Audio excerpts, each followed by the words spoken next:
بسم اللہ الرحمن الرحیم اعوذ باللہ من الشیطان اللعین الرجیم بسم اللہ الرحمن الرحیم وبہ نستعین وهو خیر ناصر ومعین کتاب کشف المراد فی شرح تجرید الاعتقاد کا آج سبق نمبر 13 ہے، جس میں ہم فوائد بعثت علامہ ہلی کی عبارت سے پڑھ رہے تھے، لیکن آج کل کی درس میں ہم نے فوائد کو ختم کیا تھا۔ آج ہم صرف ایک اعتراض ہے، اس اعتراض کو جو فوائد کے ضمن میں علامہ نے ذکر کیا ہے اس کی طرف اشارہ کریں گے، اور وہ فائدہ، وہ اعتراض براہمہ والوں کی طرف سے ہے۔ چونکہ عزیز طلاب کرام، آپ کو یہ بات آپ کی ذہن میں یہ بات ہوگی کہ ہم نے ابتدا میں ایک چیز کا ذکر کیا تھا کہ تمام لوگوں کا یعنی اختلاف الناس کہا تھا، یعنی لوگ اختلاف کر گئے ہیں۔ یعنی ایک لحاظ سے ہم نے کہا تھا البعثۃ حسنۃ، اس کی اطلاق کو تمسک کرتے ہوئے ہم نے اسی وقت بیان کیا تھا کہ تمام لوگوں کے اتفاق ہونے کا مطلب یہ ہے کہ ارباب ملل و نحل، اس کے علاوہ تمام مسلمان فلاسفرز اس چیز کو مانتے ہیں۔ لیکن اختلاف سے ہم نے یہ کشف کیا تھا کہ اختلاف کا مطلب یہ ہے کہ لوگوں میں سے ایسے لوگ بھی ہیں جو بعثت کو حسن نہیں مانتے اور ان کی اپنی ادلہ ہے۔ تو وہ لوگ کون ہیں؟ تو اس کے بارے میں کہتے ہیں کہ وہ لوگ براہمہ والے ہیں، یعنی براہمن والے کیا کہتے ہیں؟ برہمنوں کا یہ اعتقاد ہے کہ بعثت حسن نہیں ہے۔ ان کا قول کچھ یوں ہے کہ وہ شبہۃ، اس کو شبہے سے تعبیر کیا ہے علامہ نے۔ شبہ کچھ یوں ہے کہ وہ شبہۃ البراہمۃ، برہمنوں کا شبہ باطل ہے بما تقدم، یہ جو چیزیں اور استدلال اور دلائل ہم نے یہ جو پہلے ذکر کیے تھے، ان استدلال کی بنا پر کیا ہے؟ باطل ہے۔ اب ان کا شبہ کیا ہے؟ شبہ کچھ یوں ہے کہ اقول، سب سے پہلے ہم برہمن کے لفظ کے بارے میں بات کرتے ہیں۔ برہمن کے بارے میں تقریباً کم از کم 3 قول ہے کہ برہمن کے بارے میں، یعنی براہمن والوں کو براہمہ کیوں کہتے ہیں، برہمن کیوں کہتے ہیں، تو اس کے بارے میں چند ایک اقوال ہے۔ کہتے ہیں کہ ان کی وجہ تسمیہ کا سب سے پہلی وجہ کہتے ہیں کہ ہر اس شخص کو برہمن کہا جاتا ہے کہ جو بعثت انبیاء کو جائز نہیں سمجھتے، نہ کہ واجب۔ مسلمان کس چیز کے قائل ہے؟ واجب۔ واجب کیوں وہ واجب کے قائل ہے؟ وہ کہتے ہیں کہ بعثت فوائد کے اوپر مشتمل ہے۔ جب بعثت فائدے پر مشتمل ہے، لہذا ان فوائد کی وجہ سے اللہ کے اوپر ضروری ہے کہ بعثت مبعوث کرے، بعثت کا انجام دینا اللہ تعالیٰ کے اوپر واجب ہے۔ اب اس کے مقابل میں 2 گروپ ہو جاتے ہیں۔ ایک گروپ ہے جو بعثت کو واجب نہیں سمجھتے، مثلا ایک کچھ ایسے یعنی لوگ بھی ہے، حسن کے تو قائل ہے، بعثت حسن ہے کیونکہ اس کے اوپر فائدہ ہے، لیکن وہ لوگ لطف کے وجوب کے اوپر قائل نہیں۔ وہ کہتا ہے کہ اللہ کے اوپر کوئی بھی چیز واجب ہی نہیں ہے، یعنی اللہ تعالیٰ آزاد ہے۔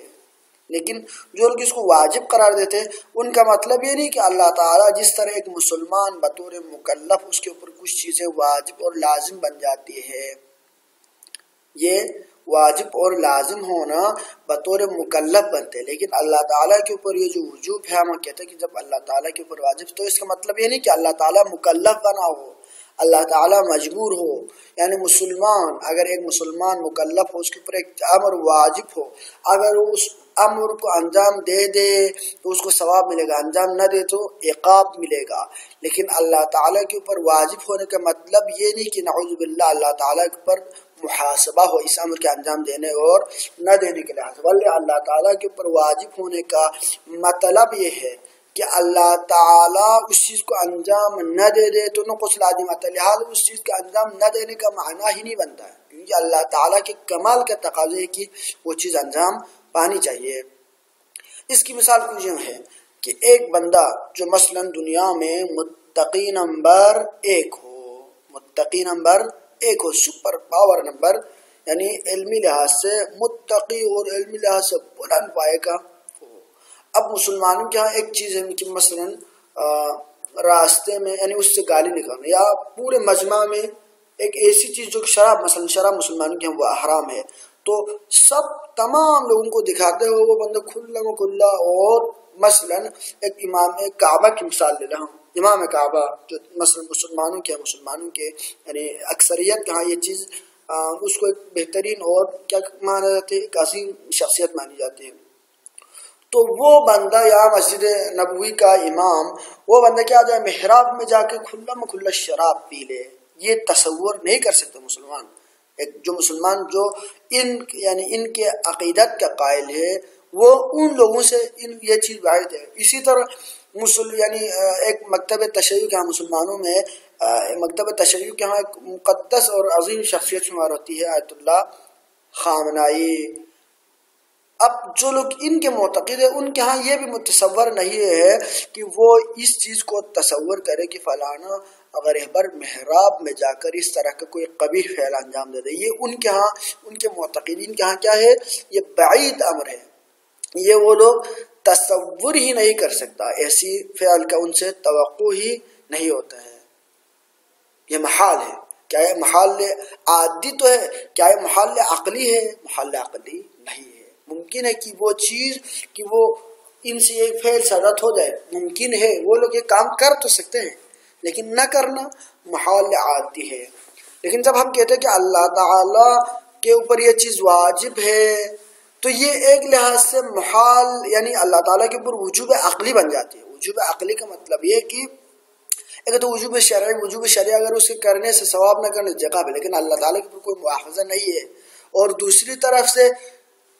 عادی لحاظ سے بھی اللہ تعالیٰ کے لیے ایک چیز جو کہ یعنی واجب ہو، اللہ تعالیٰ کے یعنی اس چیز کے نہ ہونے سے نقص لازم آتا ہے، وہ چیز بعید ہے عقلی لحاظ سے بھی اور عادی لحاظ سے بھی، کیونکہ اللہ تعالیٰ کامل، لہٰذا اللہ تعالیٰ کے اوپر واجب ہونے کا مطلب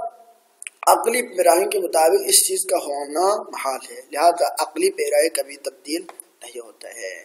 لہذا جب ہم نے کہا کہ فرقے اللہ تعالیٰ کے اوپر واجب قرار دیتے، تو جو لوگ واجب قرار دیتے وہ وجوب عقلی کے قائل ہیں، لیکن جو لوگ واجب قرار نہیں دیتے ہیں ان میں سے اکثر جائز کے قائل ہیں۔ وہ لوگ کہتے ہیں کہ جائز ہے، ممکن ہے کہ اللہ تعالیٰ سے یعنی اللہ تعالیٰ یہ حسن ہے، لیکن پھر بھی اللہ تعالیٰ یعنی ان کو اشتباہ ہو گیا کہ جو لوگ وجوب کے قائل ہے شاید ان کی مراد شرعی ہو، لہٰذا وہ لوگ کہتے ہیں کہ نہیں ہے، یعنی ان کی مراد کیا ہے، نفی سے مراد شرعی نفی ہے۔ لیکن ان دونوں گروہوں کے مقابلے میں ایک گروہ ہے براہما، ان کو شبہ ہو گیا، وہ کس شبہ کے قائل ہو گئے، وہ اس شبہ کے قائل ہو گئے کہ یہ لوگ کہتے ہیں کہ اللہ تعالیٰ کے لیے جائز ہی نہیں ہے کہ وہ بعثت کرے، یعنی انبیاء کو مبعوث کرے۔ تو ان برہمنوں کے وہ جو ہم نے وجہ تسمیہ کہا تھا، اسی لیے ان کو براہمہ کہا جاتا ہے، کیونکہ وہ لوگ انبیاء کے بعثت کو جائز ہی نہیں سمجھتے، ایک وجہ تسمیہ ہے۔ دوسری وجہ تسمیہ ہے کہ ہندی زبان میں برہمن فلاسفر کو کہا جاتا ہے، لہذا ایک وجہ سے ان کو یعنی براہمہ جمع برہمن ہے، تو لہذا براہمہ وہ لوگ اپنے آپ کو فلاسفر سمجھتے ہیں، اور اس لحاظ سے ان کو براہمہ کہا گیا ہے۔ وہ فکری چیزوں کے کچھ یعنی عقلی استدلال لاتے ہیں، جیسے کہ وہ یہاں پر بھی ایک ناقص عقلی استدلال لاتے ہیں جن کو انشاءاللہ ہم رد کریں گے۔ تیسری وجہ تسمیہ کچھ یہ ہے کہ براہمن برہام سے یعنی بمعنی حکم سے مشتق ہے، لہٰذا اس کے بہت ساری وجہ تسمیہ بیان کی گئی۔ بہرحال جو بھی ہو، براہمن والوں کا یہ اشتباہ ہے جو کہ باطل ہے۔ وہ براہمن والوں کے اعتراض یعنی اشکال علامہ علیہ رحمۃ اللہ علیہ کچھ یوں واضح فرماتے کہ اقول، میں کہتا ہوں کہ احتجت البراہمۃ، براہمن والوں نے احتجاج کی ہے یعنی دلیل قائم کرنے کی کوشش کی ہے، علی انتفاء البعثت، بعثت نہ ہونے کے اوپر، یعنی وہ لوگ کہتے ہیں کہ بعثت جائز ہی نہیں ہے، ہوا ہی نہیں ہے۔ کیوں؟ کیونکہ ان کے ہاں یہ کہ بأن الرسول اما یاتیا، رسول کی دو صورتیں ہیں، یا وہ رسول آئے گا بما یوافق العقول، یعنی وہ لے کر آئے گا ایسی چیز کی جو عقل کے موافق ہو، او بما یخالفها، یا ایسی چیز جو عقل کے مخالف ہو۔ ان دو صورتوں کو ہم مانتے ہیں، یعنی رسول جب آتا ہے تو وہ ایسے امور اور ایسے حکم لے کر آئے گا جو موافق ہے عقل ہو، یا ایسی چیز لے کے آئیں گے جو مخالف عقل ہو۔ ان دو صورتوں سے یہ تو کیا استقراء ایک صورت بن گئی نا کہ آپ نے ایک تقسیم کی، ان سے ان دونوں صورتوں سے خارج نہیں ہو سکتا۔ تناقض یعنی ان دونوں سے یعنی ارتفاع نقیضین کی صورت بنا دی انہوں نے، یعنی یہ دونوں نقیض ہے، یا یہ ہوگا یا اس کا نقیض ہوگا، ان دونوں صورتوں سے خالی نہیں ہو سکتی، یہ عقلی دلیل ہے۔ یہ والا ان کا یہ والا استدلال یہاں تک صحیح ہے۔